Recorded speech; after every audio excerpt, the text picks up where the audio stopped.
Hi, hello, and welcome back to a podcast where I talk about going from corporate drone to corporate dropout. You know it, you love it. Welcome back to chaos and fuckery. And today we're gonna dive into a little bit of the chaos and the fuckery because I want to talk about what it's like owning a business, being a content creator, doing anything that requires you to have deadlines that you created for yourself as an AD. Now, I know that not all ADHDers have the same exact symptoms and all of the same exact ways of doing things, but my experience as an entrepreneur is both a blessing and a curse as a neurodivergent human. And I will use the term neurospicy because I like it. I love to describe myself as spicy because that's how it feels. And I understand that a lot of people don't like the neurodivergent, neurospicy, the pet names, if you will, for some of these diagnostics, and that's fine. But I do. I don't mind being called neurospicy, and I am referring to myself mostly when I talk about being of the spicy variety, right? So if you hear me say, like, I'm spicy, I'm neurospicy, it is because I am diagnosed ADHD and have long since believed that I am also of the ASD spectrum. And as I tell my story a little bit here when it comes to being a business owner with ADHD, and some of the tips and tricks I use, while by no means am I an expert in any of this, I wanted to share kind of my story with ADHD, being late diagnosed, starting a business before I even knew I was ADHD, and everything that comes with it. Because while corporate environment is not supportive of me and my ways all of the time, the business world is also not super supportive of me and all of my ways all of the time. And no solution will be 100% perfect by any stretch of the imagination, but in today's episode, we're going to deep dive a little bit into my story, and if you have a similar ADHD small business owner, or even tips and tricks for dealing with some of the ADHD symptoms that come with being, of the spicy life, feel free to drop them in the comments below because I am always looking for holistic ways, if you will. But if meds saved you, feel free to share that story in the comments below as well. So, me and my ADHD journey. I was not diagnosed until the ripe age of 27. There were absolutely fucking signs that I was a little bit different. And by a little bit, I mean a lot. When I was a kid, I was the type of kid that would speed run my homework so that I didn't have to deal with homework after I was at the dance studio. The only time I would ever actually do homework in high school was if I wanted to avoid going to ballet class. I either didn't do it or I sped run it before I even left the school. Doing spelling words and things like that were really just busy work for me because I learned it the first time. I was the type of kid that always tried to count out how many paragraphs because I would not be paying attention while other kids were reading, either because they read too slow or they constantly mispronounced things and the teacher was always having to fix them, if you will. So I wanted to be able to zone out until it was my turn to read, but also not be the person that didn't know what was going on. I am also an extremely anxious person, but I'm learning as I get older, and now that I have that diagnosis of ADHD, that some of that anxiety may have literally just been me trying to mask who I am. And that led to a lot of, my ending up in corporate life, my ending up falling into line, if you will. Because I never wanted to fall into line as a kid. I wanted to be a fucking dolphin trainer. I wanted to go into marine biology and then maybe into vet school and literally go work with marine mammals. How the fuck I ended up as an engineer it still hurts my head. Someone along the way told me, you good at math, you want to make money, you be engineer. And I can tell you this, I shouldn't be an engineer. I had zero goose egg nut interest in being an engineer. And that showed in some of my grades. There were the classes that I loved and I was interested in, like coding, that I did really well in. And then there were the classes that just absolutely were mind-numbingly boring, like physics, that I had no interest in learning how to do. And my grades showed that as I got into college and the classes got a little harder and I couldn't bullshit my way through things. And I'm learning as a business owner that the more I try to bullshit and make people like me, the less visibility I get. And as an ADHDer, I have tried everything under the fucking sun. I have tried meds. I have tried holistic methods. I've tried nootropics. I've tried fucking drugs, like tobacco, hookah, like anything you can think of. I have supplements I have tried to try to beat my ADHD symptoms. And the one that will always sing through every version of trying to medicate myself is the ability to hyperfixate on things I genuinely am interested in, and the ability to procrastinate everything else until there is a deadline so pressing that I have to work for 15-hour hyperfixations to get it done. But the problem with me specifically, and let me know if you have this problem and if you've managed to hack it as a wiser ADHDer, because this is the one that I've never been able to hack. I can hack my hyperfixation with music and things like that. I can kind of zone myself in and not pay attention to the world. Deadlines, I have deadline hyperfixation for sure. If there is not a deadline immediately in front of me, I will not do the job. Point blank, that's unfortunately me. And yeah, so the one thing, even being on Vyvanse, I was not able to hack was the fact that if it's something I'm genuinely not interested in doing, I still, even medicated, cannot force myself to do it. It has to be so direly in need of being done before I do it. And fortunately, in every phase of my life, this applies to things. This applies to finances. I will be a happy, fun spend until I look at like all of my bills and realize, oh shit, I can't pay this off in one paycheck. I'm better about finances than I am with most things, but still not great. And then it happens with like paperwork. If I have to do any form of paperwork or training or something like that at work, you bet your ass, like it has to be a week that I want to do absolutely nothing, like right after vacation, if I'm doing any of that. It is so mind-numbingly boring that I have no interest. But when it comes to business, right, most businesses, they hire out the things that they're just not good at, or most CEOs, right? If you have business funding and you have the ability to hire people immediately, you hire out for the things that you're not good at. If you're not good with finances, you hire a CFO. If you're not good with the technical side, you hire a technical expert. I can't do that right now. As much as I would love to hire an editor yesterday, I struggle forcing myself to do those things because there are plenty of times that I just don't want to be on camera. And backlogging content helps, but nothing in the world will help me get videos out if I simply just don't edit them. I can have all the film and I have to sit down and edit them, and my editing can take me anywhere from an hour to 3 hours to, if I'm editing 16 hours of footage a week. And again, if I put deadlines on them, sometimes it works and sometimes it doesn't. But my brain knows that the business deadlines right now are arbitrary nonsense, and I cannot figure out a way to hack that. My brain says, oh, this is nonsense. We don't need to do it. It's not a big deal. It's almost like the corporate job is the safety net, so we don't ever want to be successful in the business, is kind of how my brain puts it sometimes. And I don't understand why my brain does that,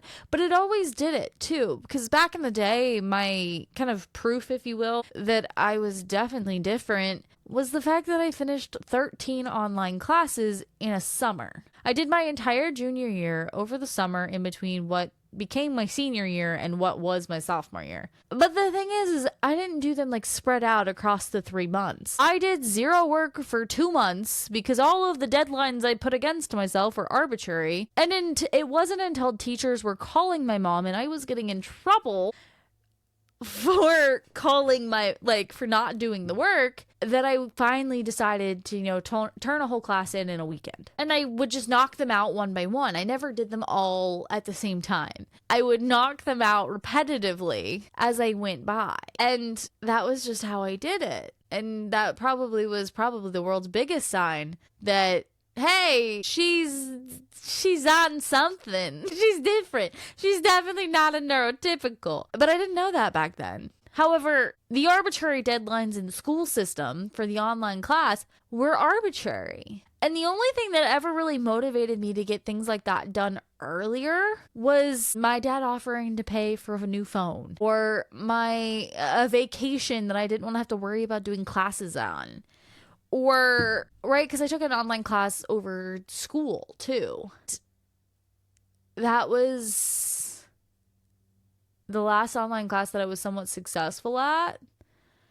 because I did it in the course of like 2 weekends when I was home alone by myself and I had no one else to answer to other than myself. When other people start entering my sphere, I will almost always choose a date night with my husband over editing a video. Fuck, I will choose going to, watch him race go-karts when I'm not even doing anything over editing a video, because I genuinely don't like editing because I'm bad at it and I don't like being bad at things. If it's a class that I'm like doing well in, I'm more motivated to do it. If I keep getting A's, I'm more motivated to keep going. And I need to figure out a way to create those those like A's, if you will, in business. And I never really have. And some people will say like follower count or monetization goals or things like that. But those aren't things we really can control. And like clients, right? I can control how many people I talk to and how many people I sell to, if you will. But I can't really control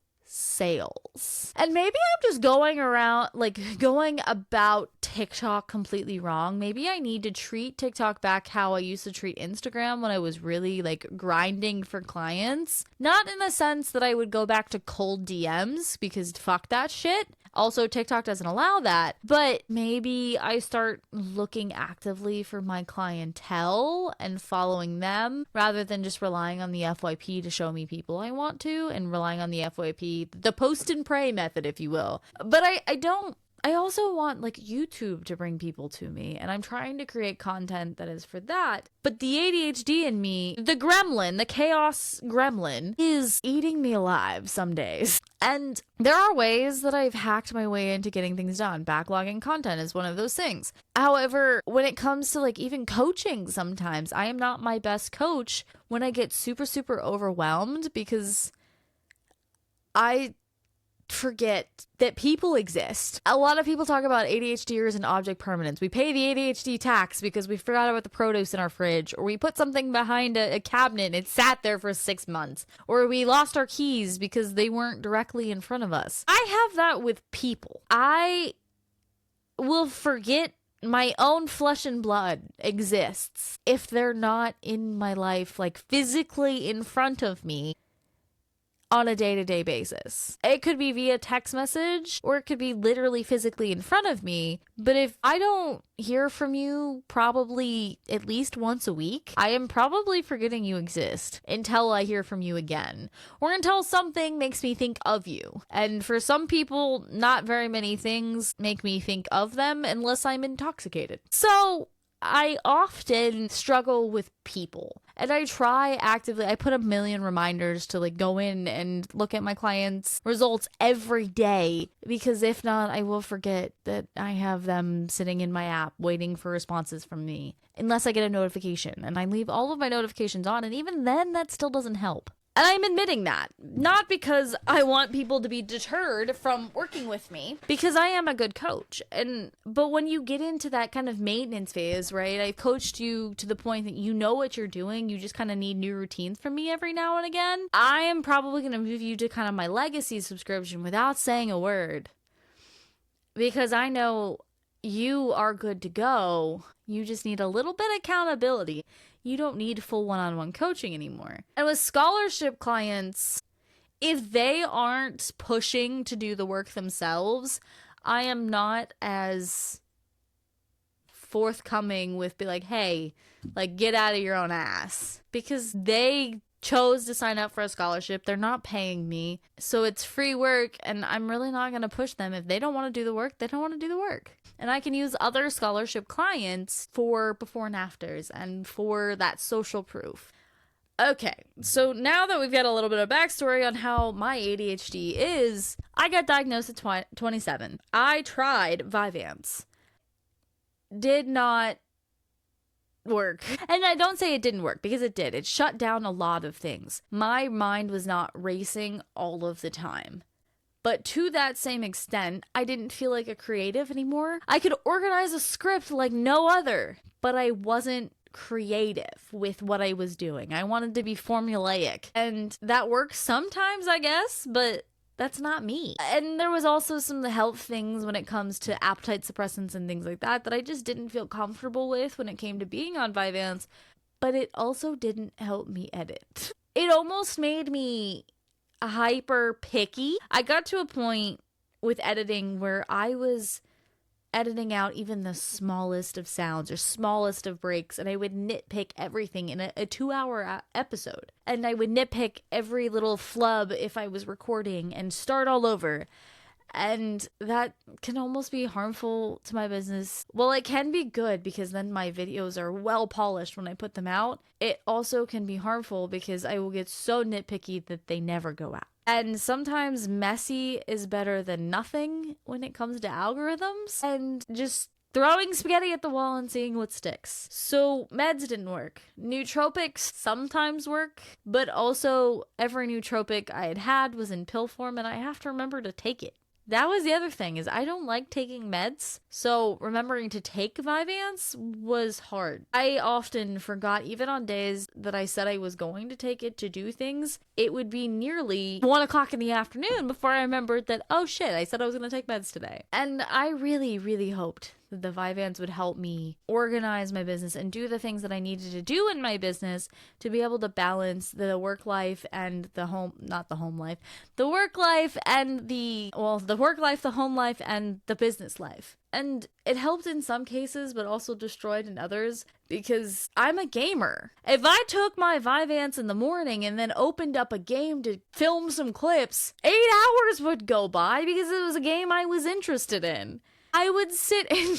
This literally happened. I was on Vyvanse when I bought my PC and first started playing modded Among Us. I played in modded lobbies for 15 hours because my husband wasn't home one day and it was just me at home with the cats. 15 hours went by because I opened Among Us to film some clips for a video. And this is how I live my life. And I try to go with that flow, right? If I'm in a filming mood, I will film, right? Like, I got my hair done. I'm feeling good. I'm gonna film a whole bunch of shit right now. Or I just got out of the shower and I've got nice curly hair. Like, let's go. Let's film. Or... I try to go with that. Like, if I'm feeling like my house is super gross, I'll take a day, forget filming, forget the business, clean my fucking house all day. I try to go with that flow, but sometimes that flow is never editing. I'm never in a flow to edit, really. And I have to force myself to do that, and I don't... It's hard. Being an ADHD business owner and forcing yourself to do the things that you don't want to do, right? One of the things I'm notoriously bad at is tracking my metrics. We'll forget to even, like, if a video did really well or versus if thankfully most of the platforms do that shit for you now, because back when you had to do it yourself, I genuinely was terrible at it. But also, there's this thing in kind of the business mentoring space called the boring work. They wanted you to go out and like find people to add to your community and build them to your page because you interacted with them, and like interacting online for the purpose of building your business. And originally that was kind of taught to be done on Facebook, going into Facebook groups, talking to people, posting in Facebook groups. I hated Facebook at the time, so doing that work was like a absolute nightmare. I still hate Facebook. I finally gave up on Facebook and Meta as a whole, other than my Oculus Quest headset. There's the only Meta thing that I still do because I bought the hardware. I love the headset, unfortunately. Unfortunately, it's owned by Meta, but their social media I gave up on. And I never felt right about like them to like friend me and see my...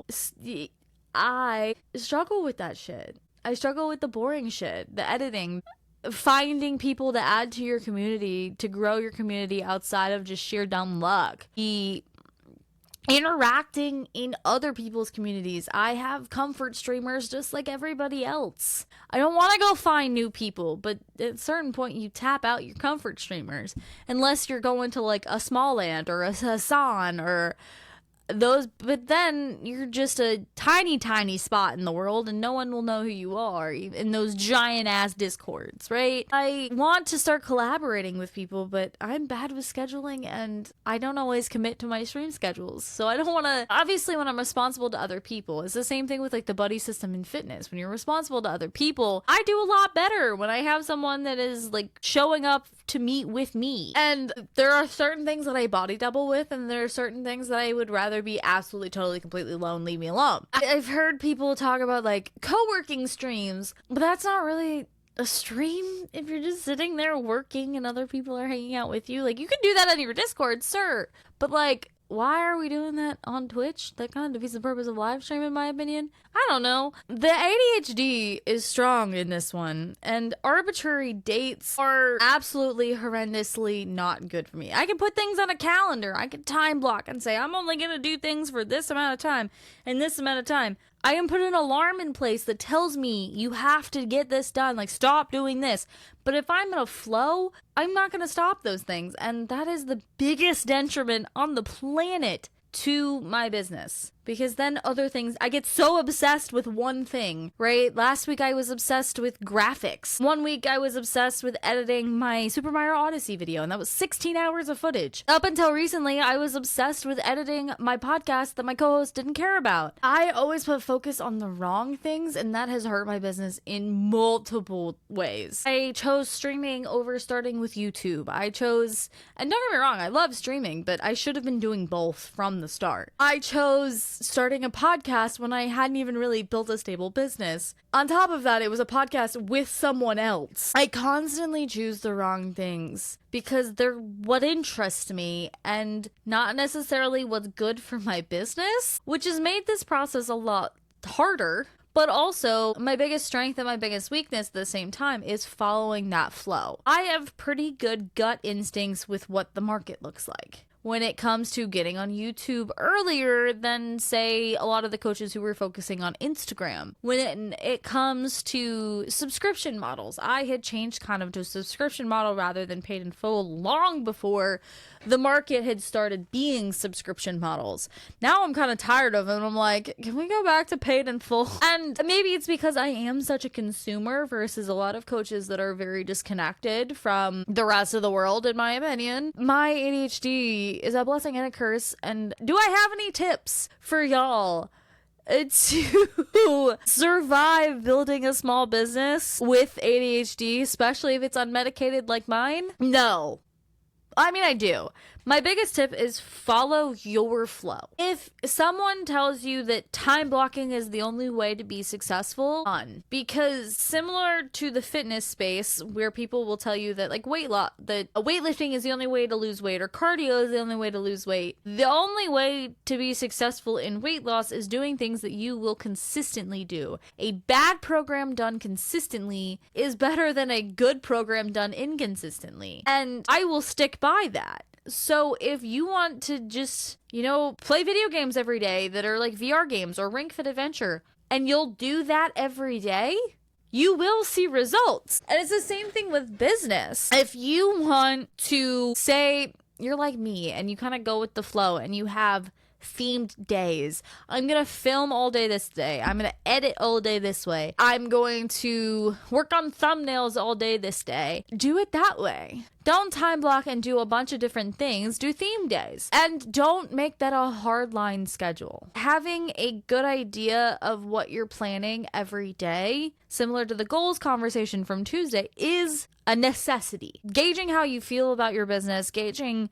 how you're succeeding in your business is important. Financially, metrics when it comes to social media growth, visibility, client growth, whatever it is, gauging those things is important, but you don't necessarily have to say, on Sunday when I planned my week, I decided today was going to be a video day and I'm not feeling it, but I'm going to force myself to do it anyway. Why do I say don't do that? Not because you're making excuses. I say don't do that because your content will suffer for it. If you are filming or editing on a day that you just don't want to be doing it and you would rather be doing something else, it's going to be a distracted piece of content. It's going to be a bad script, or it's going to be bad video, or it's going to be maybe you just said, let's just get this fucking video out, and you didn't put in all of the fun assets that you wanted to put in when you were like chaos and fuckery, or here's their 5 tips, and you didn't actually put the tips in the video because you got lazy with it and just said, fuck it, let's get it out. And I've been guilty of this. I started this Batman series, and while I love playing the games, I kind of hate the video edit. It is too long. The games are old, so the engagement on it from an algorithm perspective is not great. And the first game was a new game I hadn't played, so I did zero fitness component to it.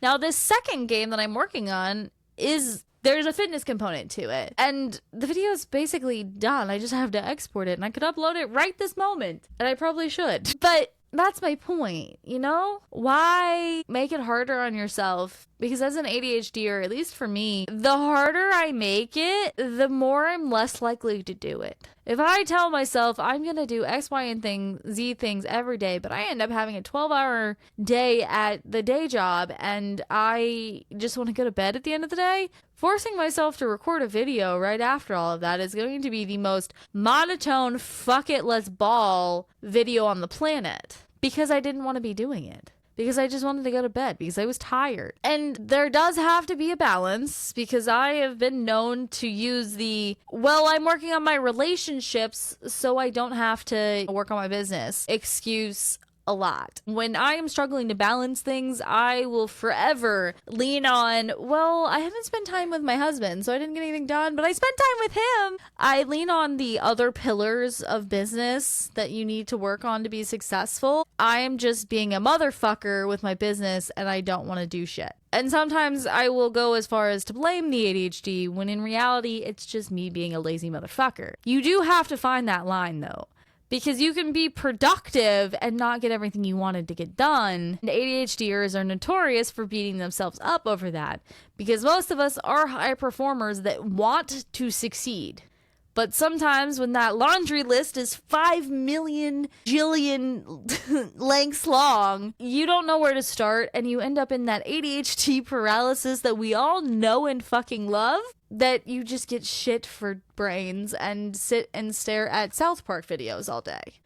I have actually done that. I said, I'm going to sit down at my computer to edit today, but I will start after I finish my caffeine and my breakfast. I scrolled YouTube shorts for another 3 hours after, and had one little sip left in my caffeine, so I had an excuse not to start because I just didn't want to. That's the bullshit I'm talking about. That's the shit where you're just being a motherfucker and living in the fuckery and the chaos that you don't need to be doing, and you can stop. And I'm calling myself out on that one. I'm not really calling y'all out, because not everybody does that, but I know a lot of us do it. We like to be like, it's the ADHD, sorry. It's like people who are always late and blame their ADHD. No, you can be a better human and not fuck over everybody else, because, yes, time blindness is a very real thing.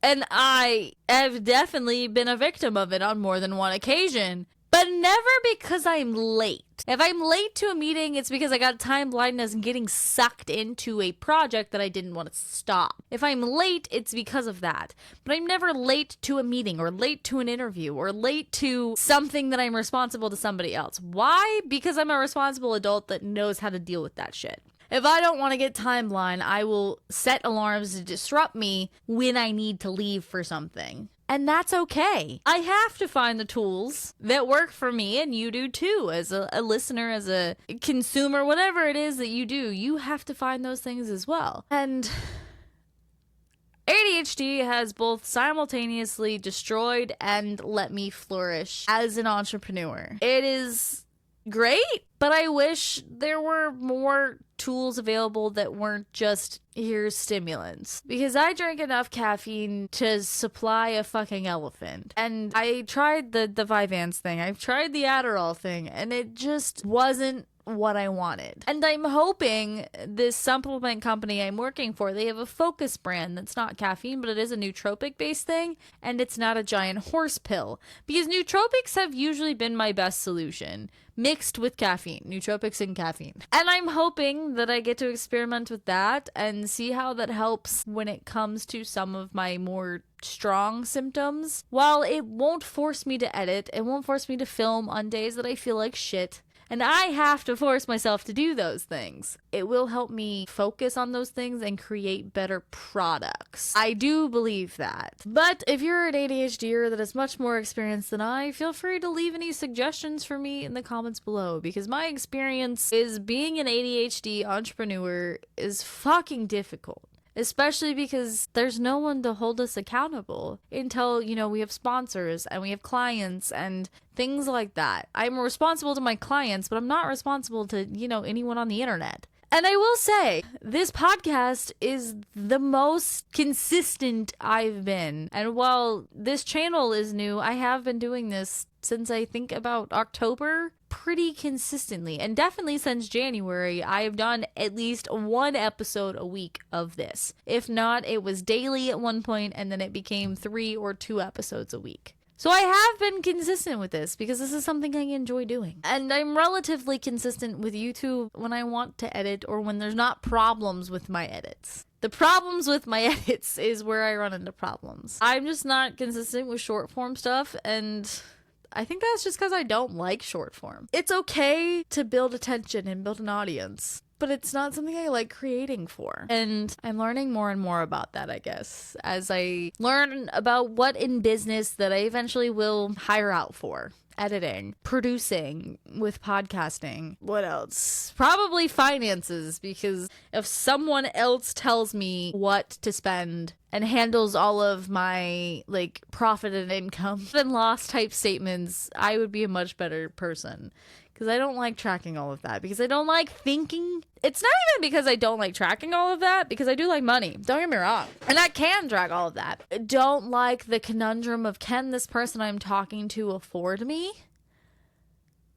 I don't like trying to figure that out before I even ask the question, because I will talk myself off a ledge before I even pitch someone what my services are worth. And that does me a huge disservice too, but that's a self-confidence thing, and we can talk about that in a different Thursday episode. Because Thursday is going to be business focused, whereas Saturday might be random topics. Fitness, goal setting, whatever it is. Saturdays will be the catch-all topic related to being a business owner, whereas Thursdays will just be topical. ADHD as a business owner, like Black Friday is like business, whatever it is, those kind of things, but strictly related to business and its functions, whereas Saturdays might be more related to what I do in my business. I don't know. It'll evolve through time, I'm sure, but for right now, I would love to solve all of my ADHD problems, but I know I can't, which is why I backlog content and I do bajillion thumbnails at once, and I go with the flow, and sometimes the flow leads me into destruction, and I am gonna have to take a longer route, I fear. But it's been 3 years of fuckery and a lot of chaos along the way, so it's time that we really buckle in and take the learning lessons that we've had along the way, and any of you feel like providing in the comments below, and really settle in for the ride. Because yes, when you are a full-time business owner, you can let your creative juices and your creative flow work for you. Because it's not that I don't want to work. That's not the thing. And I know ADHDers catch a bad rap of, you're lazy. But that's not it. I'm not lazy. I don't want to not work. But some days I'm stuck here because I want to do something specific, but I need to do this other thing that I don't want to do. And that's where I get stuck in this paralysis of, do I just do the thing that I want to do and get it out of the way, and then eventually do the thing I don't want to do? Or do I try to work up enough energy to do the things I don't want to do? When you hyper focus, it's really, really hard to force yourself out of the I really don't want to do this mentality. So yeah, if you have any suggestions or tips or tricks that you found along the way, or if you empathize with being an ADHD entrepreneur and deadlines being arbitrary and everything else I talked about in this episode, feel free to leave your story in the comments below and we can talk about it. But as always, I appreciate you for being here along the journey of going from corporate drone to corporate dropout, and I hope you enjoyed my chaos and help me get through the fuckery.